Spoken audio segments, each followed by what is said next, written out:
When Trump first suggested he might run for president, many skeptics scoffed. After all, the business mogul and TV personality had dallied before with a White House bid and changed his mind. But now, of course, Trump is leading the Republican field. Still, one news outlet is refusing to take him seriously.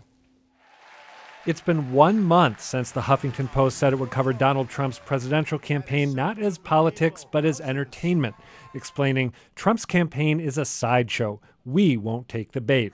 What a crowd. Since then, though, Trump has emerged as the unquestioned leader of the GOP pack. Donald Trump is dominating the Republican field nationwide. That new poll out this morning shows Trump pulling away from the pack. That's right, George. But the Huffington Post still doesn't think that Trump is a real candidate. Recently on MSNBC's Morning Joe, HuffPost senior politics editor Sam Stein insisted that Trump simply can't win. It's fun to conjure up images of Trump in his pajamas at the Oval Office tweeting late into the night, but it's just not going to happen. And HuffPo told the website TV Newser, "We're more committed to our decision than ever." Still, there are signs the website's resolve may be weakening. Appearing on Morning Joe this Wednesday, Stein sounded far less self-assured. We can't dictate who Republican voters say they want to have as president, and we have to cover that person. I'll say this. I think the issues that Donald Trump is debating and raising are serious, substantive political issues. Maybe he's rattled by that new poll that shows Trump trailing Hillary Clinton by just 6 points in a hypothetical matchup. Pretty impressive for a sideshow. All right, let's go around the table here and see if anyone thinks the Huffington Post is doing it right. John, start with you. I mean, I don't care. Who cares what the Huffington Post does? I mean, that's not exactly the New York Times, okay?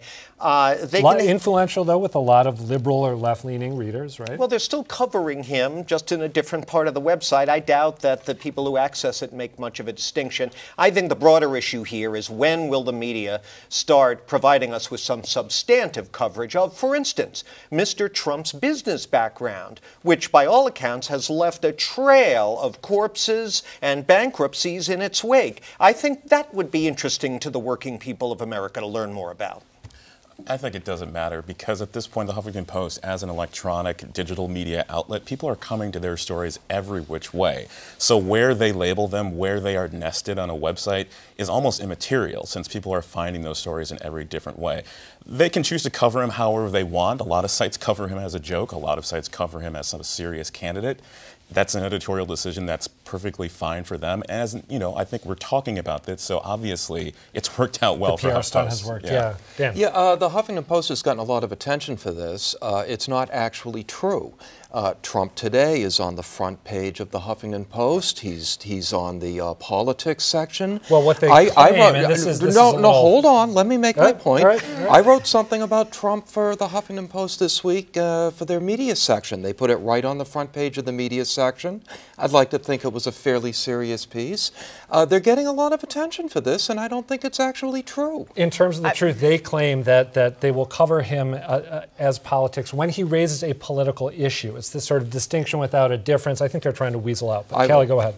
I think it's ridiculous. And I think the larger point here is that it is not our job to say who is an appropriate candidate for the people to vote on or not vote on. I have strongly say that. I mean, sometimes we sit around and laugh about people who seem inappropriate or weird. That is not our job. If they put themselves forward, you got to cover them. And Sam Stein is off base. I doubt Trump sleeps in pajamas.